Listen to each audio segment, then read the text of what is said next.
بسم اللہ الرحمن الرحیم۔ السلام علیکم۔ روزی وائس چینل میں آپ سب کو خوش آمدید۔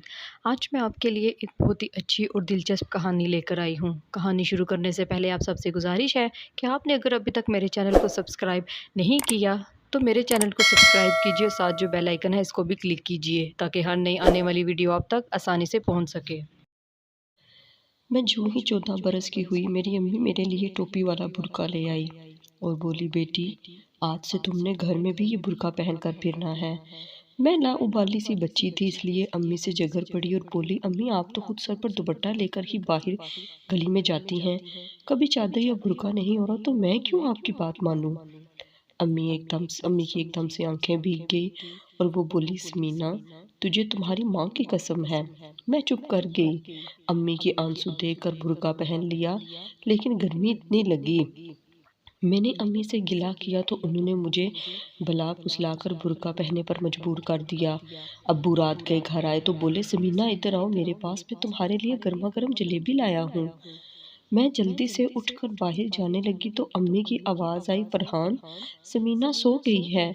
ابو بولے، جاؤ اسے اٹھا کر لے آؤ، اسے جلیبی بہت پسند ہے۔ امی نے پھر بہانہ کیا اور بولی، سمینا کی طبیعت ٹھیک نہیں تھی اس لیے وہ جلدی سو گئی ہے، میں اسے اٹھا نہیں سکتی۔ ابو چپ کر گئے۔ تھوڑی دیر بعد امی کمرے میں آئی اور اب بولی، سمینا باہر مت نکلنا جب تک تمہارا باپ سو نہ جائے۔ میں غصے سے بولی، آپ نے جھوٹ کیوں بولا کہ میں سو رہی ہوں؟ مجھے تو جلیبی کھانی ہے، آپ کو پتہ مجھے جلیبی کتنی پسند ہے۔ امی بولی، سمینا آج کے بعد تو اپنے باپ کے سامنے نہیں آئے گی، نہیں تو میرا مرا ہوا منہ دیکھے گی۔ مجھے یہ مرنے مرانے کی باتوں سے بہت ڈر لگتا تھا، اس لیے چپ کر کے بیٹھ گئی۔ اب جب بھی ابو گھر آتے تو امی مجھے ٹوپی والا برقع پہنا کر کمرے میں بند کر دیتی تھی۔ میرے ننھے سے ذہن کو یہ باتیں بڑی عجیب لگتی تھی۔ ایک رات امی اور ابو کی بڑی لڑائی ہو رہی تھی۔ لڑائی میں بار بار ابو میرا نام لے رہے تھے۔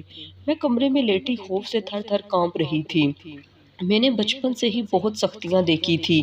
میرا باپ ہر وقت امی کے ساتھ لڑتا رہتا تھا، میں ذہنی اذیت کا شکار ہو جاتی تھی۔ میں نے بچپن میں بہت ہی سختیاں دیکھی تھی۔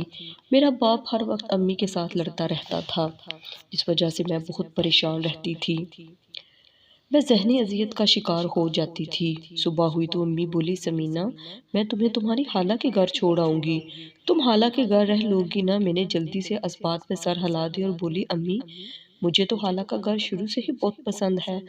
امی مسکرا دی اور بولی، اپنا سامان پیک کر لو۔ میں نے جلدی سے اپنے 3 جوڑے بیگ میں ڈالے اور بولی، چلے امی چلتے ہیں۔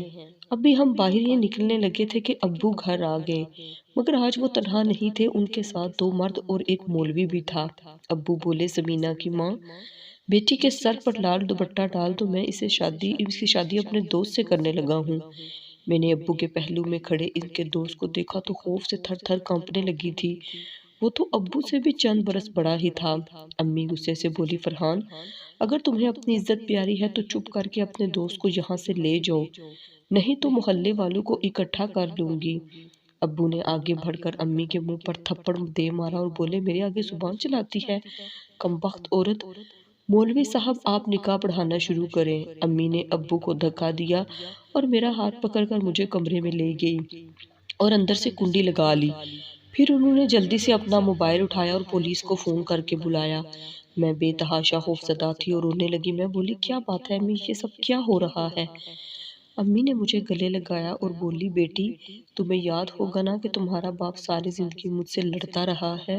میں نے اسبات میں سر ہلا دیا۔ پھر وہ بولی، تمہارا باپ نشئی ہے اور 1 نمبر کا جواری ہے، اس نے جوئے میں میرا سارا سونا ہار دیا، مگر میں نے فقط تمہارے لیے صبر کیا۔ میں نے سوچا کہ عورت ذات ہے، کل کلاں کو جب اس کی شادی کی باری آئے گی تو لوگوں کو کیا جواب دیتی پھرو گی کہ لڑکی کی ماں کو طلاق کیوں ہوئی تھی، مگر اب تو تمہارے باپ نے ہر حد ہی پار کر دی ہے، وہ تمہیں بھی جوئے میں ہار آیا ہے۔ میں نے اس سے کہہ دیا کہ میری بیٹی ابھی بہت چھوٹی ہے، اس کی شادی کی عمر نہیں ہے، مگر تم نے بہت قد کاٹ نکال لیا تھا، اس لیے تمہیں گھر میں برقع پہننے کا کہتی تھی۔ تھوڑی دیر تک پولیس آ گئی اور امی نے ابو پر بیٹی کی کم عمری کی شادی اور جوئے کا پرچہ کٹوایا تھا۔ ابو کو پولیس اپنے ساتھ لے گئی تھی۔ امی نے سلائی شروع کر دی، انہوں نے مجھے خوب پڑھایا لکھایا۔ ابو 10 سال بعد جب جیل سے لوٹے تب میں پولیس میں آفیسر لگ چکی تھی۔ ابو بھی انسان بن چکے تھے۔ مجھے میری ماں پر فخر ہے کیونکہ اس نے بہتر فیصلہ کر کے 2 زندگیاں تباہ ہونے سے بچا لی تھی۔ اب اگر میری شادی ہو چکی ہوتی تو میں صرف بچے جننے والی مشین اور جواری شوہر کی مار کھانے والی عورت بن چکی ہوتی، لیکن میری ماں کے درست فیصلے نے مجھے میرے قدموں پر کھڑا کر کے کامیاب کر دیا تھا اور میں ایک پولیس آفیسر بن چکی تھی۔ مجھے میری ماں پر بہت زیادہ فخر ہے۔ میں اپنی ماں سے بہت زیادہ محبت کرتی ہوں اور میری ماں بھی مجھ سے بہت محبت کرتی ہیں۔